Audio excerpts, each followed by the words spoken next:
Are we all good to go? Okay, without further ado,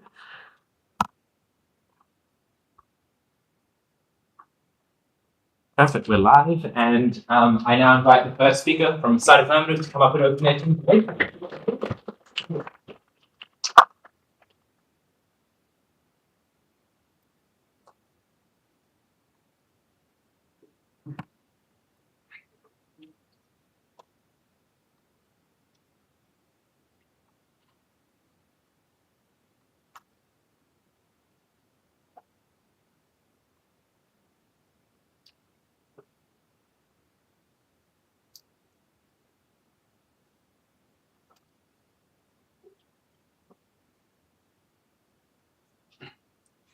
Media companies with an overwhelming profit incentive are skewed into extreme representations of the queer experience insofar as they can misrepresent and put on unfair expectations on what it means to be a queer person.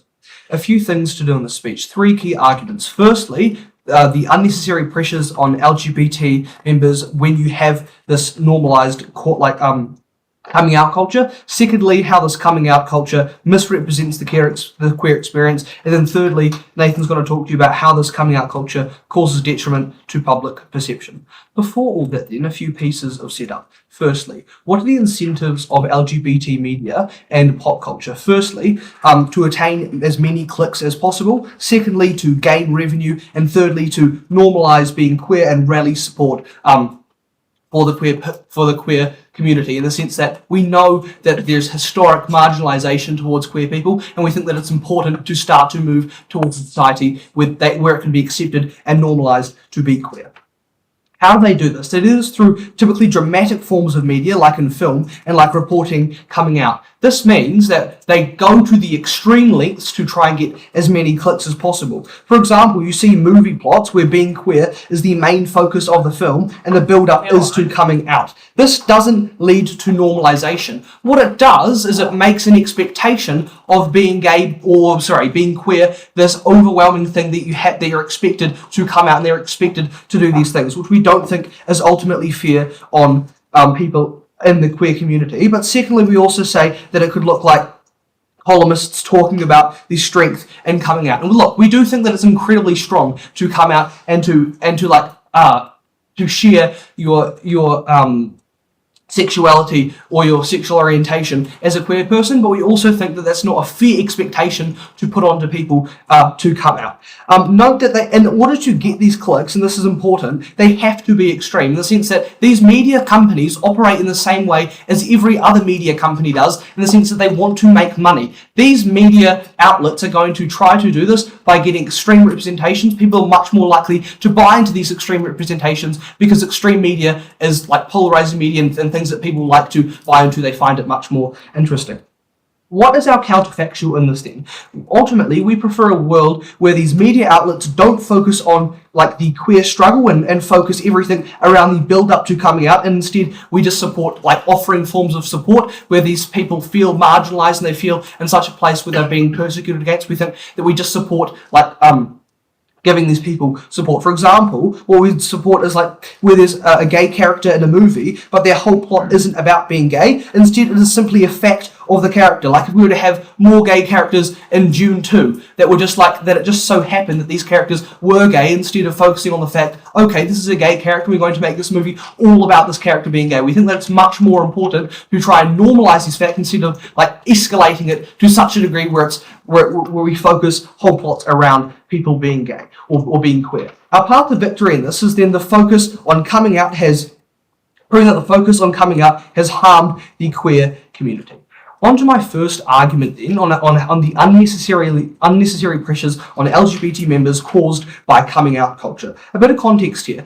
Being LGBT and a minority comes with its own pressures. Being different from your friends and family and like being historically oppressed is a harm and a weight in itself. 6 key ways that they ultimately get worse under coming out culture. Firstly, media normalizes coming out. That means like you're not sure what to expect when you come out. So when like media normalizes like a gay narrative of people like coming out to their family, that ultimately puts the pressure onto you as a gay person to come out to your family because it's like bought into by the media. Secondly, they feel invalid and like you're not satisfying your responsibility as a queer person. For example, a main actor in Heartstopper, Kit Connor, was forced by the public to come out as being bisexual. We ultimately don't tell you this is a good thing because he might not have been ready to come out at that point in time. Thirdly, the expectation of coming out is greater. And like you have to do it properly in the sense like that the build-up that we tend to see in this media, in these films, is like there's this build-up of someone being a closeted queer person. There's the expectation of build-up and doing it the right way. Fourthly, you have a burden of being super out to everyone, and you have to take part in this sort of media, and you have to take part in this sort of buying to satisfy these expectations of you that the media has put on you. Ultimately, if everyone around you, or if these stars within media who are gaining so much popularity and attention and money, are getting all this attention through their forms, through what they're doing in these films, and ultimately that puts an unfair burden onto queer people to do these things that they might not be comfortable doing. And fifthly, we take the build-up to coming out as great. Sixthly, then, it's treated as a necessary event in the sense that you cannot do it like just in passing. There's this expectation for there to be like such a great build-up to coming out, as opposed to it just being something casual that you do in conversation with your parents. We don't think that it's fair to normalize sort of the experience, and we say that's unique to everyone, and ultimately when you over-normalize it to such a degree, you end up making these expectations unfair on queer people. The harms here then is that LGBT people feel internal pressure to say that they might not be ready for.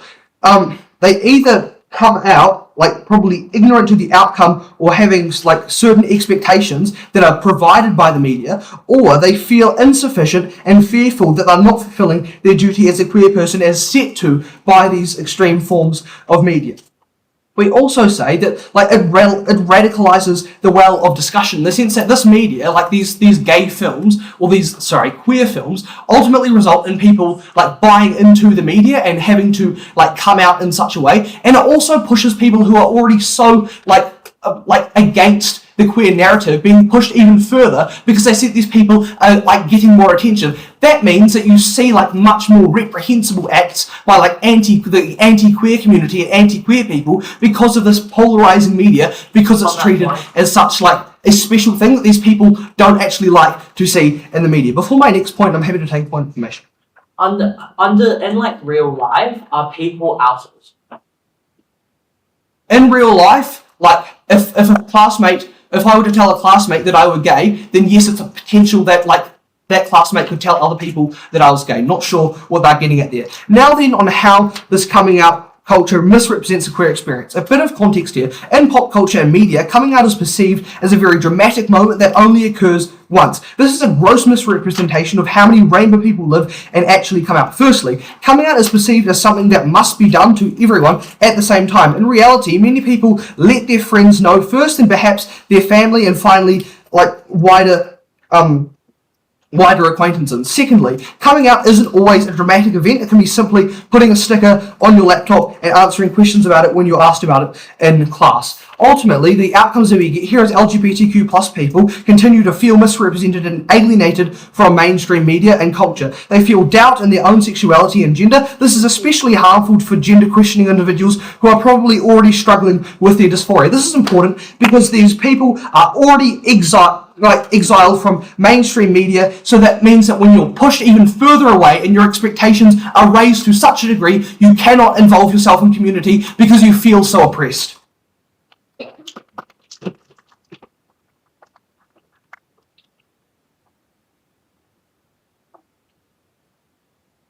I thank the speaker for a fine speech, and now invite the first speaker of the side opposition to come up and open their team space.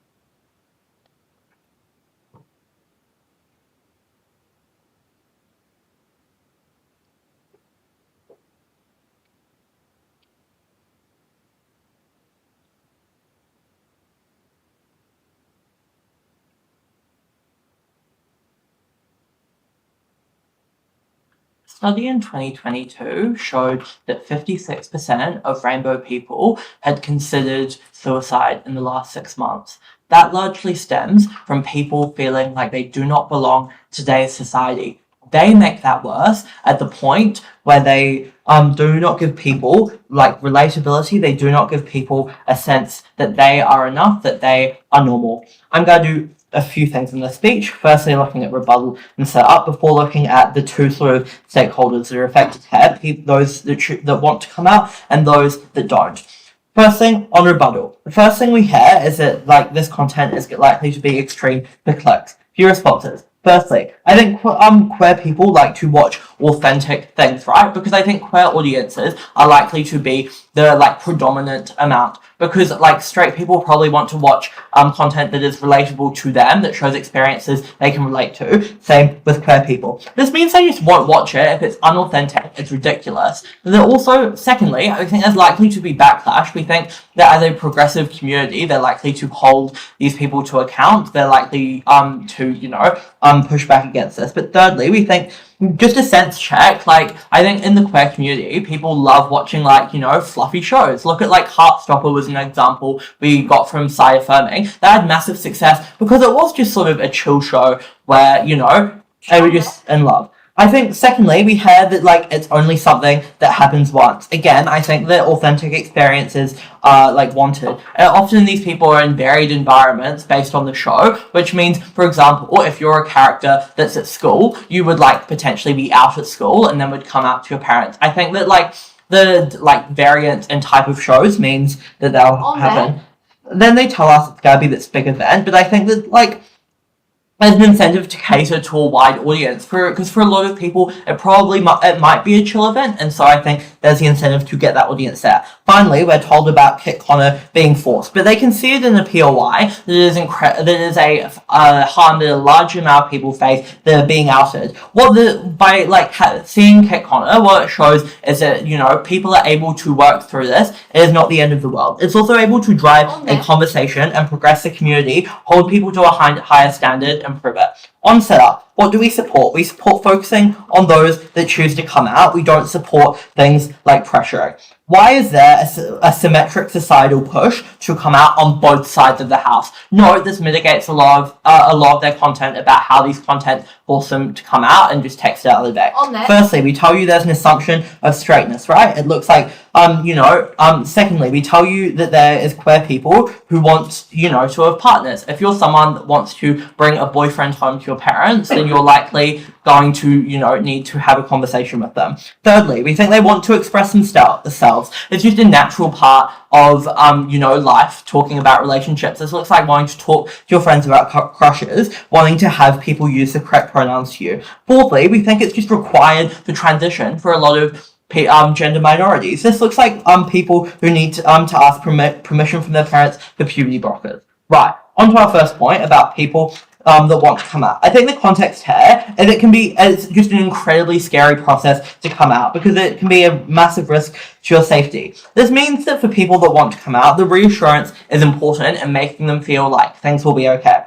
How do we support people that come out? Firstly, we show them how it is able to go out. Society is getting more progressive, and I think people are becoming more and more accepting of queer rights. This means that regardless of this, it's very easy for queer people to have a perception of parents that are dodgy. Why is this? Because it's incredibly easy to for people that haven't that are not queer to not understand the harms that simple offhanded comments or funny jokes can make.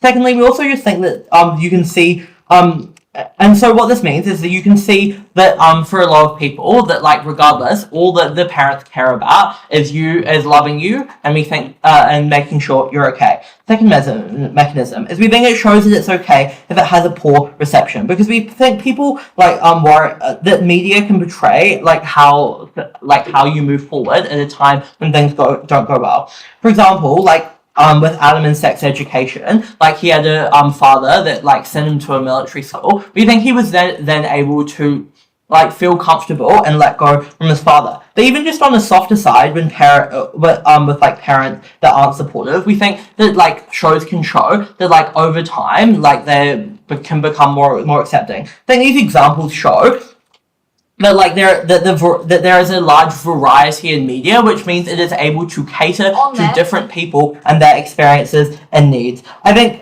this is exclusive to us because when they don't place a focus on it, they're not able to have people see those experiences and not feel comfortable.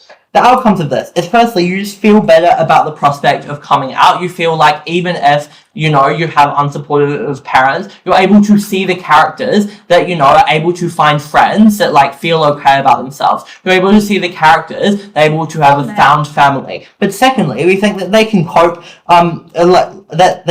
better with like defending the situation. We think that like with shows, they provide narratives on how often, on like how things, things that went well. I think that like that means that it's very easy to see, you know, ways that could come out, ways that you could do it casually, ways that you could break it to parents that are not accepting.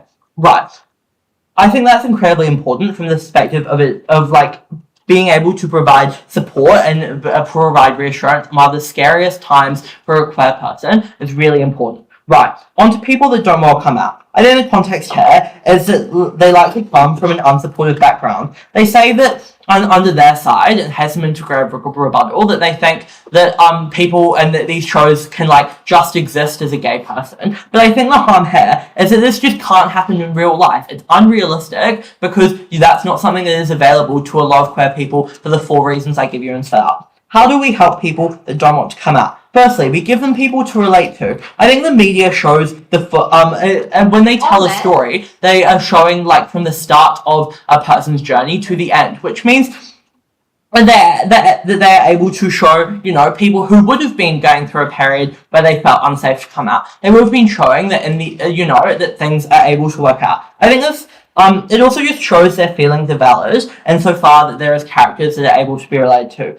Second mechanism is that it shows that coming out in media can show the celebration of queerness. I think that this looks like getting support from the community. When there are like people that like celebrities that come out, you see a large amount of people celebrating them. But thirdly, I think this breaks stereotypes, because when you are able to see someone in the media come out as queer, you're able to feel normalized in this. What this looks like is like Ruby Tui coming out and young women who are queer feeling like it's okay to be gay and play rugby, to be able to be queer and play sports.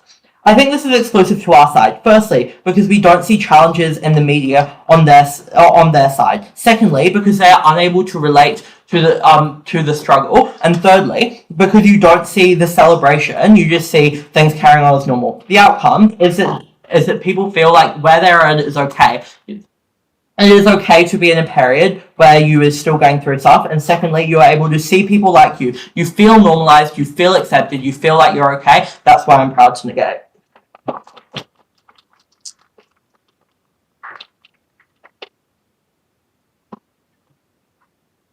I thank the speaker for a fine speech, and I invite the second speaker from the affirmative bench to come up and continue their team's case today.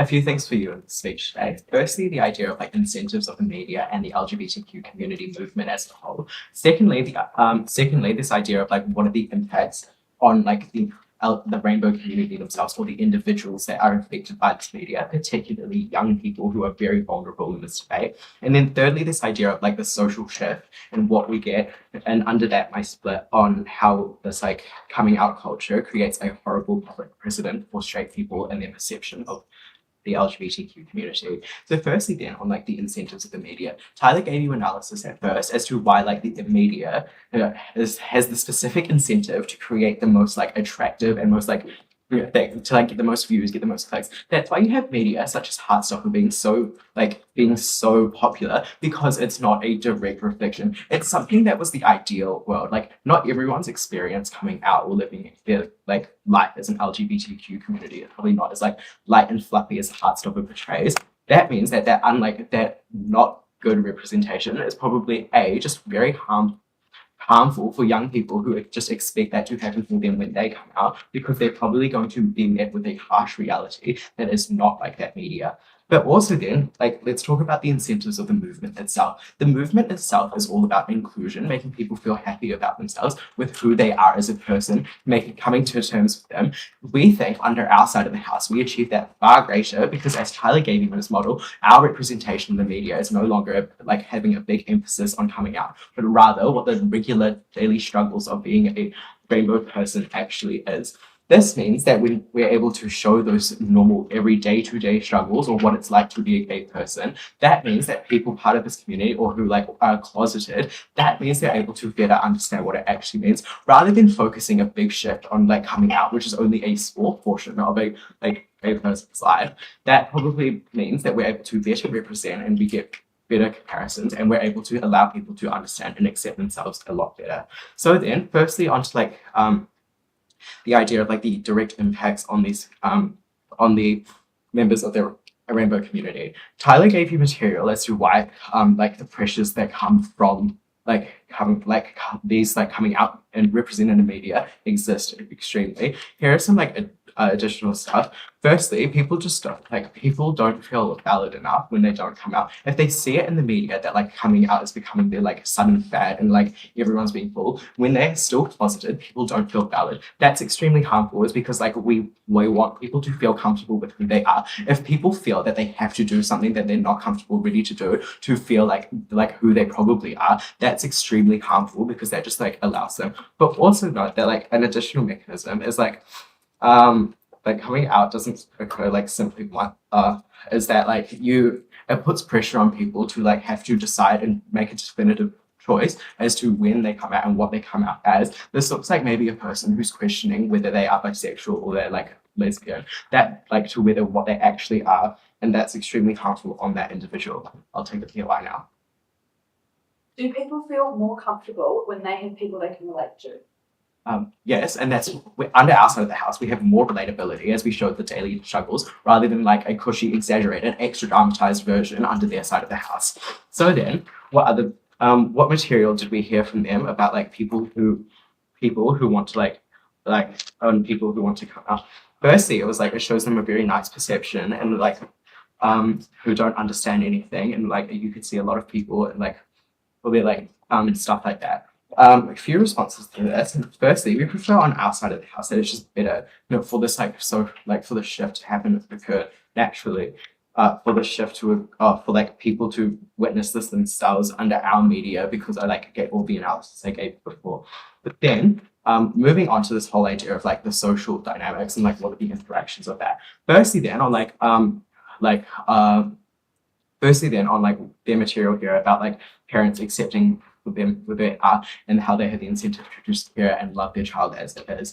Unfortunately, like we have to sense check this. Like majority of the time, coming out to your parents is not as lovely as they want to make it out to be under their side of the house. Most of the time, you go through a massive period of where you have to just be like, where the parents themselves are extremely shocked, whether they actually want to like keep loving them or whether they actually don't want to come to terms with it and they don't feel comfortable with it. That is like left in a grey area under their side of the house, because that's not represented. Under their side of the house, what happens in representation is like coming out is seen as like the big final climax of a person's journey. After that's over, you don't really see much representation after that. We need to hear specific examples of them for like what representation in media and pop culture there is like for when that comes after that. So then, what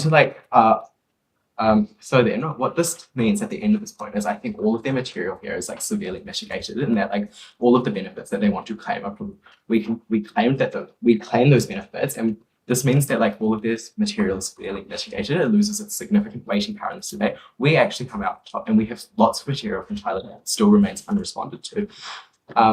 So then, onto my split on like how this coming out culture creates horrible public perception of the straight community. Context, what do you have to understand at the beginning of this point? Firstly, currently in like the comparative under their side of the house, the representation of what it means to be a part of the rainbow community puts a heavy emphasis on coming out. This looks like this like fogs what the actual experience is and what it actually means to be part of this community, and you don't have that representation, which is so harmful because this leads to straight people who don't like have anything to do with experience watching this media and just having the like wrong perception of this.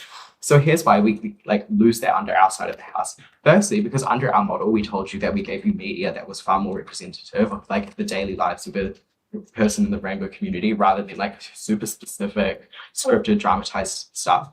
Secondly, this leads to people getting a slightly better understanding of what it means to actually be gay post coming out, because we don't have that big climax and emphasis that exists under their side of the house. Rather, it's like rather than after this, they can see that like people that live in the gay, like people that live rainbow lives are actually pretty similar to them. They don't have any major differences to them apart from maybe who they identify as and who they like.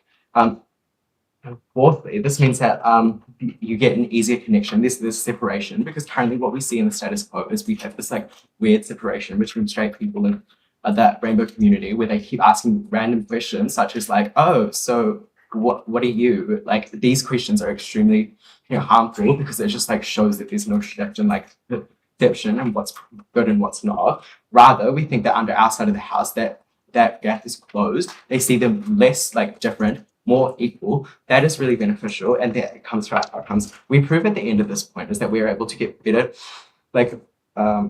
we are able to get a better normalization of what it means to be part of the LGBTQ community through the eyes of like straight people who are not part of this community. This is so important because then we now get more equal society where people aren't super like discouraged, where there's no longer that like stigma or that like separation and stereotypes of what people are part of this community is. That is really beneficial, is because these groups have been marginalized for years, and under their side of the house stereotypes and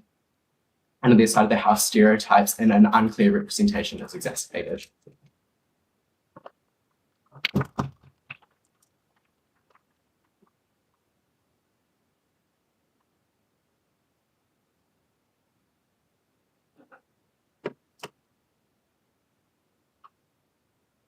I thank the speaker for a fine speech, and I invite the second speaker of side Negating to come up and continue their team's case.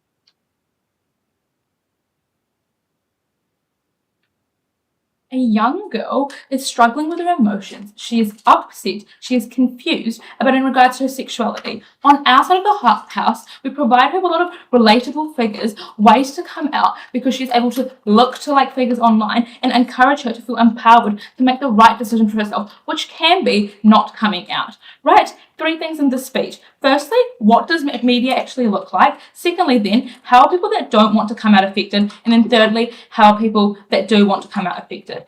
Right then, firstly, what does media look like? Note at the top of this, I think a lot of like Affirming's material comes out here in terms of like, if the media is going to be so extreme, it's going to be so harmful, this is going to impose on lots of people to like fit the stereotype. And if I'm able to take this down and people don't actually like aren't affected by it as majorly, I actually take down like the cornerstone of their case, and a lot of the material just falls through, right? So firstly, what's the first claim they bring you here? They said that like it's going to normalize like the media has an incentive to like normalize queer. Sure, we agree they do. But they told you here that that's going to only happen through dramatic forms and going to extreme lengths and like showing expectation because they want to get more clicks, and this can like to be profit incentivized, and this can only happen if it's extreme, right? 3 responses here. Firstly, then, like we think people, we told you at Sam this, people will only watch the movie if it's accurate. Well, who's the audience of these movies generally? It's going to be queer people. People watch like movies they're represented in. People aren't going to be wanting to watch a movie where it's not accurately representing how people come out, the struggles they face, the like daily struggles of like what their friends are going to think about them once they've come out, how they're going to view themselves in the mirror, etc. I think this is something that's just not going to happen. But secondly, here we see that large media companies are going to would face backlash to this, so they wouldn't have an incentive to do this. Because again, if the audience is the queer people, and if they don't like this, they're gonna push back on this media company. That's gonna be really harmful for them to therefore have a really misrepresent queer people, because that will mean that their movie will be hated on and stuff, and that's not a good rep for them. But thirdly, then, even if you don't buy any of that, we think this is actually still has benefit. Why is this? Because this encourages discourse around that movie, discourse about that character. What does this do then? This means that queer people that are passionate about this accurate representation, they're gonna talk about why this movie was so bad in terms of its representation, right? Why it was really just not accurate on how the experience is. That means that even at our worst case, we still provide discourse for queer people, and this still provides a supportive environment for them, because they're able to relate to how that was so not realistic, how this is not what's going to happen in their life, how that's so normal for them to not be like that character and instead just have those struggles, right? And then, but at our most realistic case, we're also going to have good representation, because we told you at Sam, look, people just enjoy fluffy dramas the example they brought up of Heartstopper, right? So we still have both of them. So what does this mean? This means that the media does look quite positive. It does provide good representation, but we also just provide lots of discourse, which is really important because it gives more media attention to what the struggles of queer people are coming out, and it just brings that more to light. This makes it more relatable. This provides more representation for the queer people in media. Right then, I think what this means in the debate is this means that we actually do have queer people feeling a sense of normancy, right? They're going to feel normal because they are able to feel sort of represented. Now let's move on to the second point on how people that don't want to come out affected. So first, I think this is the crux of their the second main crux of their case, right? Their claim here is that this all this media attention is going to pressure people coming out. I've just proved to you why this media attention doesn't actually do that, but now let's just work with why it does, even if it was really extreme and stuff, why it's still not pressuring people to come out. But 3 responses here. Firstly, it's a bit of a reach. I think most of the time, what the Affirming team have kind of just talked to you about is movies. They haven't really talked about that media attention of celebrities coming out and the backlash they face, and all the negative comments they get and how that's so normal, etc. I think this was something they needed to kind of recognize that we brought you. But we tell you that most of the time coming out in pop culture and shouldn't be stigmatized, and it should actually be allowing people to feel comfortable in their position. And when they tell you that that's not the case, it's a bit of a reach, because we see examples of Rebel Wilson, who got pressured to come out and all had this negative attacks on her, but now she is able to feel comfortable in her skin. Now she is able to feel comfortable and talk about her sexuality, and now she is able to move past it. I think this provides a great reason on why if people get outed, they can still feel comfortable on our side. This is something they cannot claim, because when they don't have this culture, we're just inherently going to get less people, less celebrities being represented, and people can't see that relatability. Right, then second, I think people aren't just going to change the decision based off of watching one movie. What do I mean by this? This means people aren't going to watch a movie and this is finally just going to make them change their whole decision on coming out, which they didn't want to do before. Because people also are going to think about how this is going to affect how their friends view them. How is this going to affect how their parents view them? What is this going to mean in terms of their schools and their general livelihood? They're not going to make a drastic change just from watching a movie because it was so successful. I think people are rational enough to think through the other outcomes. Thirdly, then, we're just saying we're not forcing it for them to come out. Instead, we what we provide for these people is they don't generally have someone they feel comfortable to talk about their sexuality with. We provide them with this because we provide them with a sense of community. Why is this sense of community better than what Affirming is proposing to you? Pop culture uniquely goes out to everyone, right? Pop culture is a way if we that outreaches to like most people in the media, especially the youth, which is like greatly impacted in this debate. Why is this? Because I think uniquely these are the people that are like really struggling in terms of like coming out, because they don't have as many support systems around them, and they're still like quite reliant on their parents, right? And I think what we do is we provide them with a sense of community, because we provide them with that representation, with that relatability through comparing themselves to like sort of celebrities like Rebel Wilson, like Ruby Tui, and I think this is very important for them because they feel validated, because it reflects them, and like this is just provides relatability. We can see this through like other forms where people find it like really relatable when they watch themselves in like a South Asian character watching like yourself in like a movie right then. Secondly, they had this like sort of like they kind of made this small claim about like how it just like makes this they brought this like 6 mechanisms here to you that like why it's gonna bring up thing. I think there was only really 4 strong ones here, so I'm gonna deal with that. So they firstly said like media normalizes coming out. I already told you here that media isn't gonna like we're not gonna have it like a normal thing. We're just gonna be in like providing representation for people who, if they want to come out, we still have all the stuff they have. We just like have it to probably like maybe a slightly lesser extent, which we still think is good, because when we have like attention on like coming out, it naturally just brings more discourse towards like the LGBTQ plus community. They secondly said you're going to feel invalid if you're not like the normal queer. I've just dealt with like why that's actually not true. People won't feel pressured because I'm not going to change the decision from a random thing. Then thirdly, they're like other strong weakness was like there's going to be like expectations from others. I don't think this is generally true, because like people aren't going to be romanticizing like coming out, because they realize that like can lead to a lot of negative outcomes by looking through like false like people that struggled with it, right? And I think at the end of this we can prove to you actually, even at our worst, like even that realistically on their side there's also going to be extremism that still exists, because even if you buy there's going to be like lots of extreme like ways represented on media, there's also going to be like extreme ways these like LGBTQ plus creators are like treated in general, right? They're still going to be treated really, really harmfully. So at the end of this, what we prove is I prove that it actually isn't going to be that harmful for like the people that don't want to come out. But we also brought you 3 mechanisms here at SAM on like why we actually help those who do want to come out. They didn't really respond to this, apart from like one saying that like it should happen authentically. We think that's just like it will still happen authentically. It just provides representation. That is why I'm so proud to negate.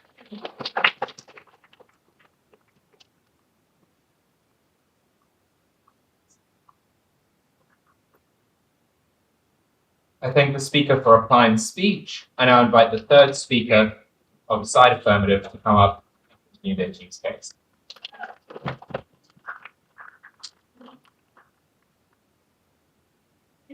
Someone please rescue the red panda. He has fallen.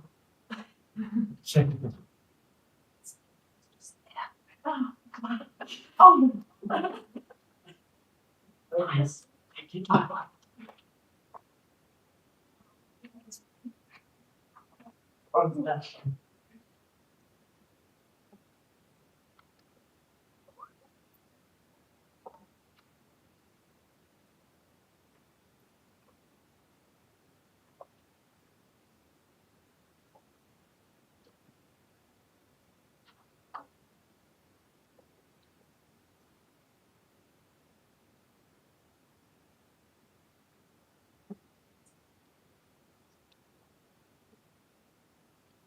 Unlike what side Nick have told you in today's debate, a queer person's identity is not solely reliant upon their sexuality, nor does their life end or like the interesting things end after they come out. On our side of the house, we stand for authentic representation. We stand for representation that's centered around more than just the coming out narrative. We are the side that actually gets benefits. So firstly, 3 things I'm going to be doing in today's speech. Firstly, I'm going to be speaking on representation and what this looks like and like what stereotypes have perpetuated. Secondly, I'm going to look at pressure to come out. And finally, I'm going to be addressing their point on celebrities. So firstly, note that on our representation and what this looks like. Note that we don't think side Nick in today's debate can stand for every single like form of queer media and queer representation out there. We say they specifically have to deal with the one that focus particularly on coming out. Not that these coming out norms have existed for years. We think only in recent years have they kind of like, has queer media shifted away from like the focus specifically on coming out and become like more widely diverse and represented. On our side of the house, just to clarify, we stand for those narratives having been like the strong ones and the mainstream ones of the culture from the start.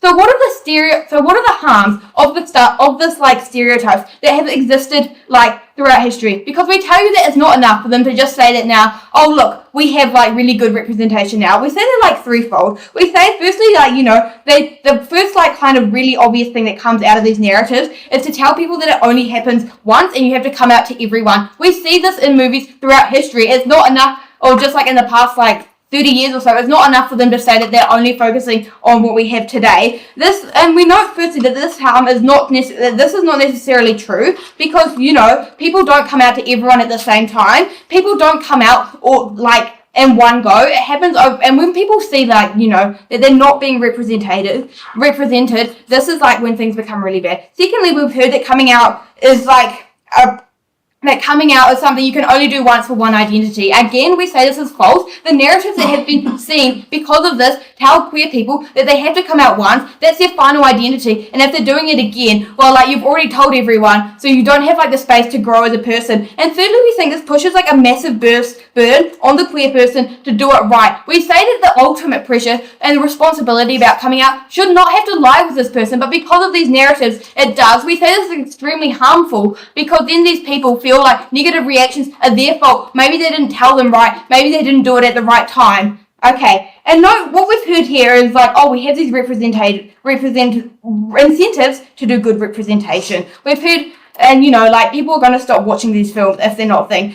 Two responses here. Firstly, we'd like to note that queer people are the minority. We think that if straight people are engaging with this media, they're a far bigger group of people, and as they will then bring in more revenue, people are going to continue to perpetuate these false narratives at the point when they think they're getting money. Why would straight people and people who who are not queer continue to buy into these narratives? Firstly, because they've never seen the accurate representation. They don't know what it looks like. They don't know what's good and what's like harmful and false stereotypes. Secondly, we think that in general people do enjoy a bit of drama, so they like it when they like see dramatic things, and we think they feel really cool like when they're watching queer media, because they're like, look at me, I'm being such a great ally. But we say that in general they're probably going to fail to actually recognize when it's like representative or not. And we say that ultimately film companies are way more likely to listen to these people because they are the majority and they are bringing in money. But secondly, on political capital, note that we think queer people only have so much like power in everyday society, unfortunately, at the moment, to get things done. We think that considering that they haven't been like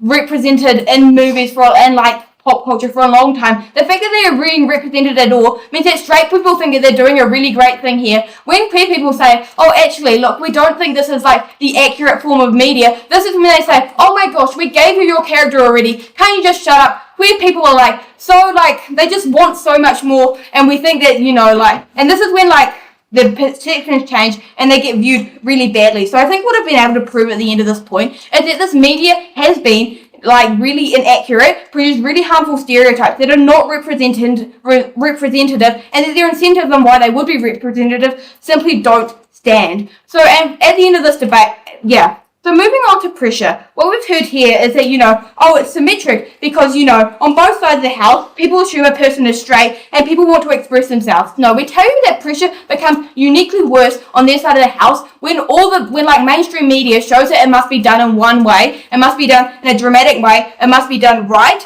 And we also tell you that pressure becomes way worse at the point where all representation of queer people is them coming out, and we don't see any other way for a person to live their life. Note we heard this point on fluffy dramas here. Note we uniquely get them on our side of the house because these fluffy dramas tend to focus on everyday life and not like this like dramatized like version of, oh my goodness, will they like me? I need to come out. I'll take a PR now if you have one. Okay. Moving on then. So what I think we've established is this pressure like exists. It's worse on their side of the house where not only are they told they have to come out, but also they have to come out a certain way. And when all the representation you see on a screen is of a person who is out or trying to come out. Why is it so harmful then? Because it means that people are coming out in situations where they might not feel comfortable. But it also means that people are delaying their coming out and like not telling people as they like perceptions change because they feel like it only occurs once and it has to be done in the right way. Both of which are untrue, but both of which are perpetuated. Finally then, on celebrities, we've heard that like, oh, it's okay that people like Kit Connor and Rebel Wilson were outed because now they're okay with themselves. Sense check here. We say it's not okay to out people. Rebel Wilson and Kit Connor both got massive hate on the internet. We don't think this can be justified just because, like, in the end, they managed to be okay with themselves. What if we tell you that for other people, this could have led to, extremely negative consequences when you're not a celebrity and you're just a kid at school and you get outed, then, you don't get the same support. This is when, the really negative effects happen to, queer people, such as, when we get, the massive risings in, self-harm and suicide rate. So how do we, prevent this instead? We would prefer a world where, newspapers all around the world are not typing, oh my goodness, Rebel Wilson is gay. This is when you put so much pressure and draw so much attention to the fact. This is when you specifically draw the bigots out and they feel obliged to comment when it's being made into such a big deal. We say conversely, if you just had representation of okay, look, here she is, and we just hadn't focused on her sexuality, focused on her life as an actor, we think that she would have avoided a lot of this hate. Note that this hate also, when it comes to a celebrity, affects normal people as well, because then they hear that their celebrity hero is getting heaps of homophobic talk from kids at school. That's when they feel way less likely to actually come out on their side of the house. Also, on these coming out narratives, note that we're not explicitly against someone coming out in a film, but we don't want it to be the main focus of the film where all the drama builds up to. We say that's what they have to justify. This means that we are able to claim some of the benefits they say about people don't know how to come out, because it still exists, but we are able to reduce the pressures and expectations. So at the end of this debate, what we've been able to prove is that the representation they have on their side is inaccurate. And they can't change it by just saying that queer people have all the power, because we've proven that they don't. We've told you that on our side of the house, this is the side where we get diverse narratives. This is when being queer is normalized, because they can see that it's not the only part of a person's personality. And thank you.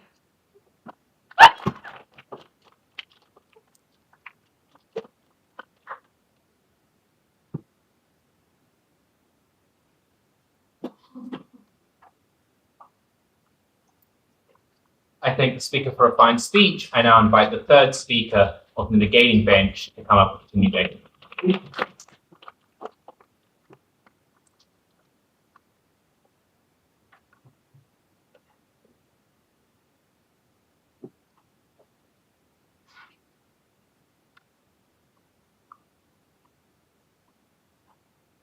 20 years ago, the queer community had absolutely no representation, and today there are public icons and world-famous characters who belong to this community and offer a huge amount of representation and relatability to particularly young people at home feeling vulnerable. This change has had a huge impact on this community and the growth within it, and has helped individuals within the community to be confident within themselves. The Affirming team is standing for a world where not only does this progress reverse and we lose it all, but society pivots and starts heading back to 20 years ago when these people had absolutely no representation.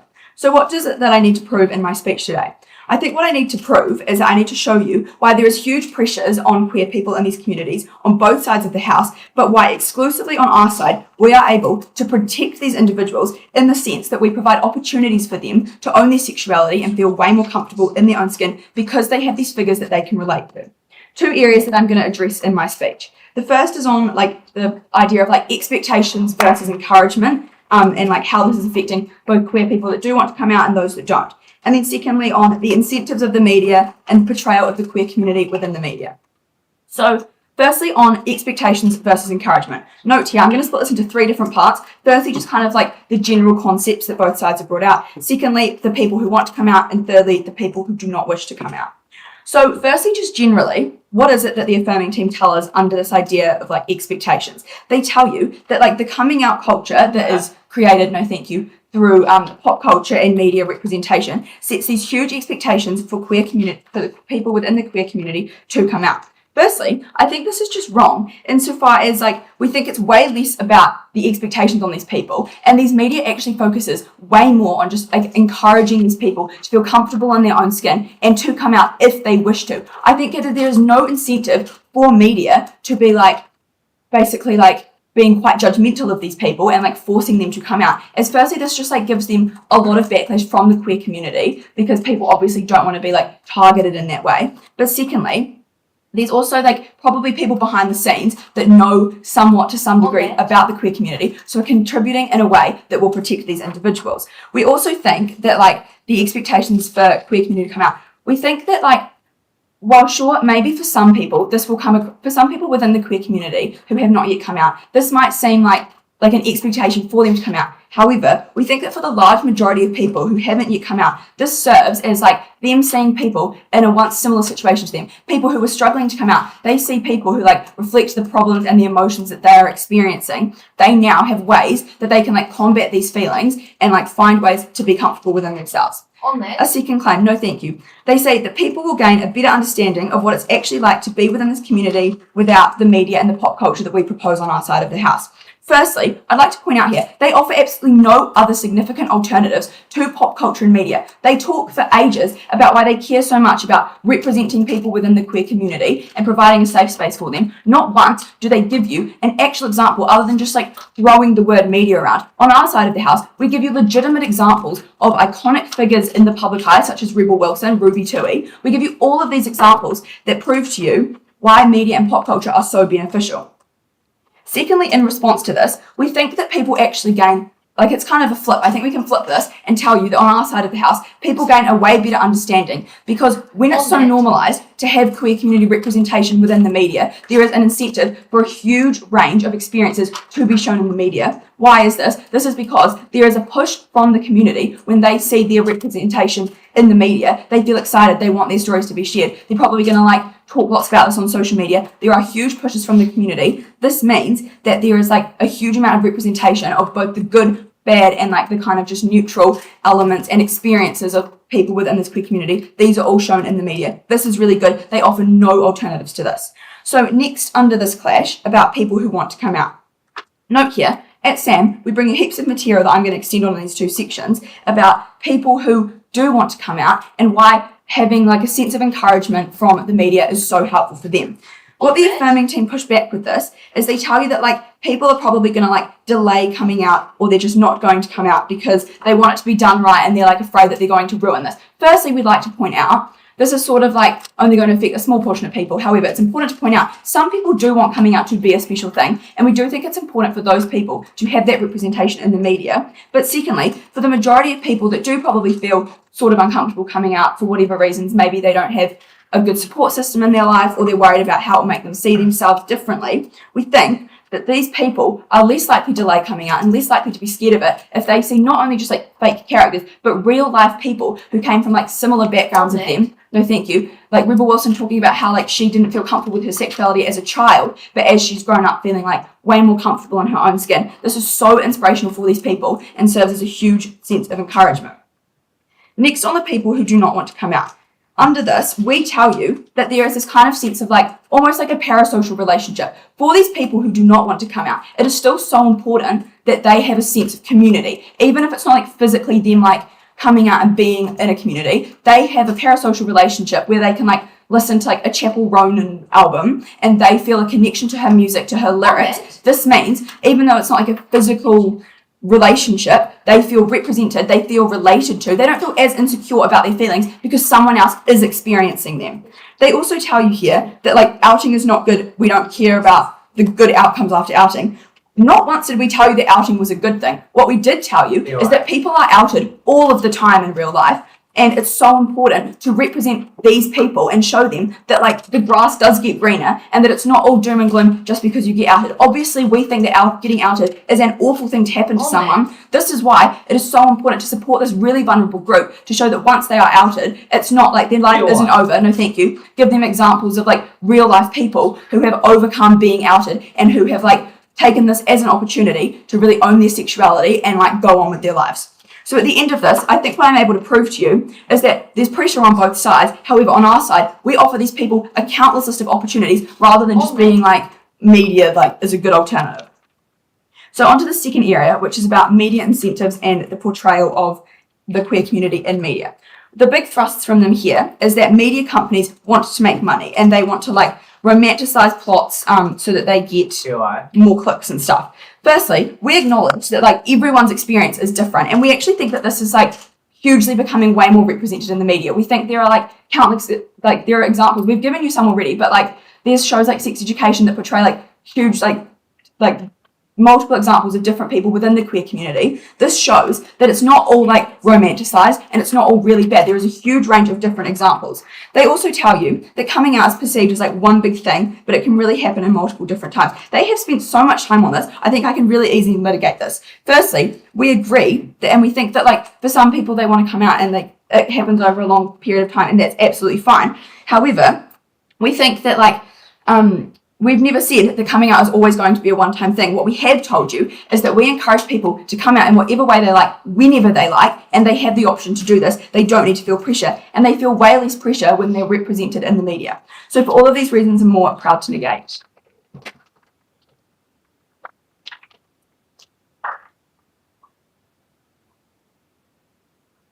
I thank the speaker for a fine speech. Now, as is customary, we will reverse the speaking order and cut speech times in half. So I invite the leader of the negating team to come up and give their leader's reply.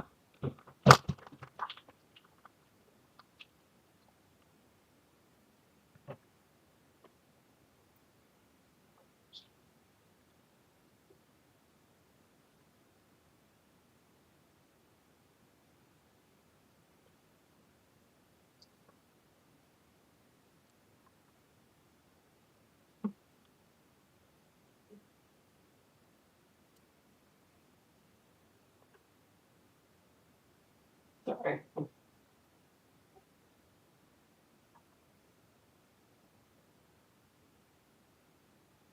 Sorry.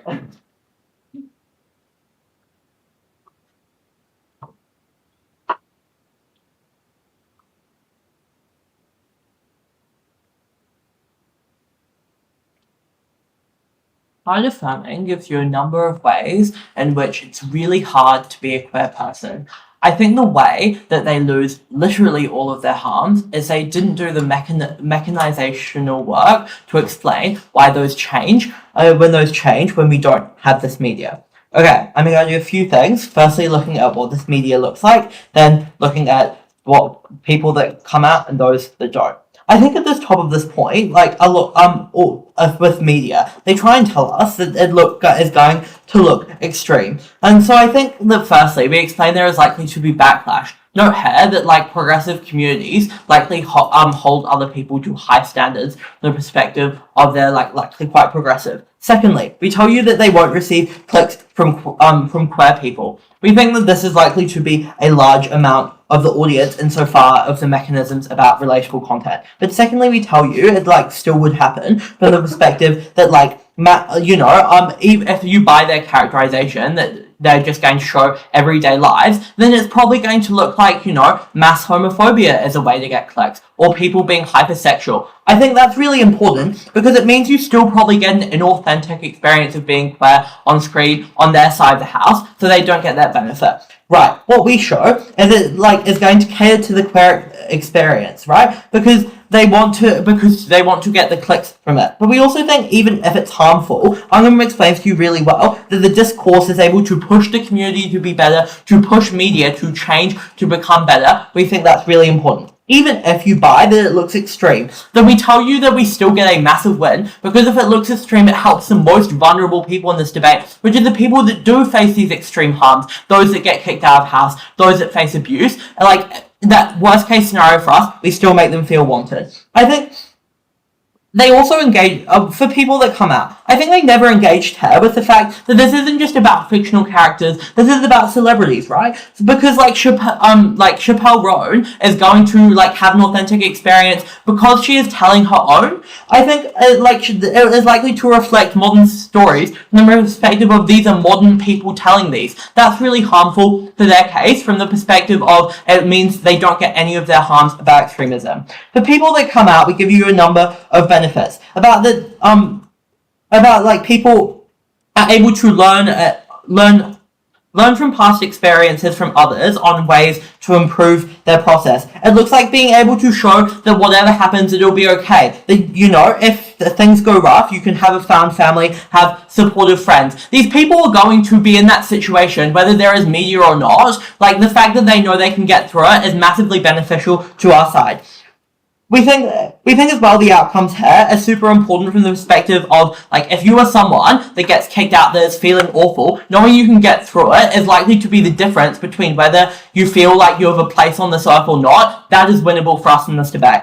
On people that don't come out, they try and tell us about outing, but I think but then they proceed to concede that it still happens on both sides of the house. So the harm is symmetric. The way we get ahead is we get a discussion about the massive harm. We show people that, like, when they're outed, it is okay. Kit Connor was able to get through it, and then there was a massive discussion about how outing is not okay and progresses the agenda. What we are able to show in this point is people just get to see their experience, because people, with the 4 mechanisms we give you why it is symmetric, about why I gave you at first on why there is a societal push to come out on both sides, means that when people come out, they get to see their experience, right? They're able to see how hard it is to not come out. They're able to have a bit better community in the future when discourse may appear. I think for those reasons, their harms were never exclusive to our side of the house. They still get them. That means that our benefits win us the debate.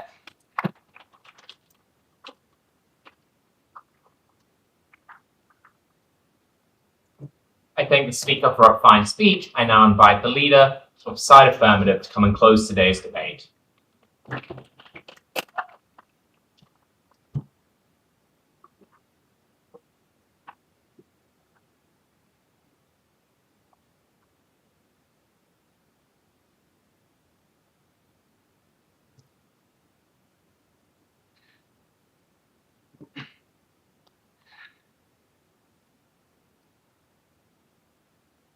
We think it's really nice that they want to talk a lot about the likes of Chapel Road, the likes of sex ed being representative of queer people. Ultimately, the key issue within this content is that it has nothing to do with people coming out. What you see in most of Chapel Road's music and all of the stories that she talks about has nothing to do with coming out, has nothing to do with this exclusive form of representation in the form of this coming out representation, this narrative which they ultimately had to support. So a lot of their material falls out in the sense that it's symmetric in terms of we're able to claim all of that representation. The key reason why their case is worse is because they have to also support a form of misrepresentation that we've carried throughout the bench. 3 areas of clash in this. Firstly, on representation. Secondly, on pressures to come out. Then lastly, a minor point on celebrities. Firstly then, on this representation, we told you right from the get-go that current forms of media tend to misrepresent the queer experience and set unrealistic expectations for coming out because these companies want so much clicks. That we said that, you come out and you come out to everyone. Ultimately, what we heard substantively in response is that people will only watch this sort of extreme content, which are willing to buy is likely to occur, and they say that people are only going to be willing to watch this content if it's accurate. We gave you a few key responses to this. Firstly, the straight people who watch this content are likely to continue watching it, firstly because they do not know how to tell the difference between its accuracy and its inaccuracy, but secondly, because of how extreme it is, in the sense that because this content is so extreme, they're so likely to buy into it, that means that they continue to buy into it and they fall further down the rabbit hole of this misrepresentation that we see under their side of the house. We also this idea that they want to claim this thing that people like fluffy dramas under their side of the house. We say that these chill fluffy dramas that aren't extreme are exclusive to our side of the house, in the sense that you see these fluffy dramas that don't contain stories of people coming out, which means that they they can support that, but ultimately they also have to contend with this idea that they have misrepresentation under their side. Ultimately, also because they're willing to concede that there is extreme representation from these hegemonic media companies that want to gain as much money as possible, that means that like through this extremism that they're willing to concede, they also have to concede that extremism means misrepresentation, which ultimately means that they have to contend with this overwhelming misrepresentation on their side of the house that has so many harms, but more on that on our next point. The reason that we win this is ultimately because we prove that we have better representation, and that in our worst case scenario, our representation is symmetric and theirs has harms.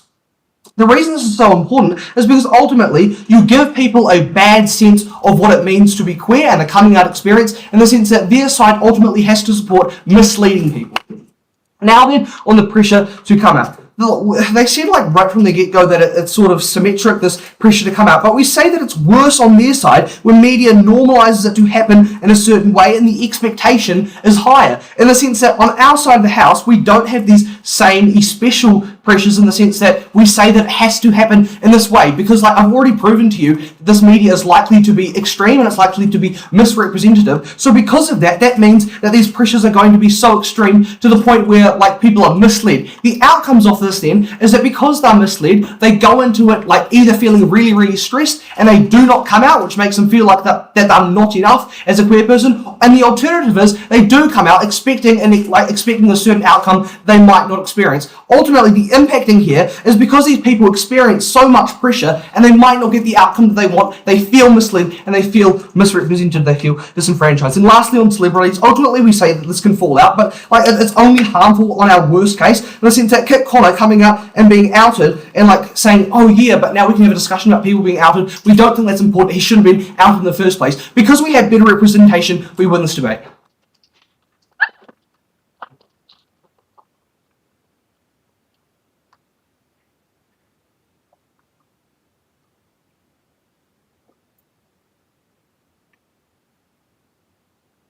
Thank everyone for a great debate. Oh, sorry, guys.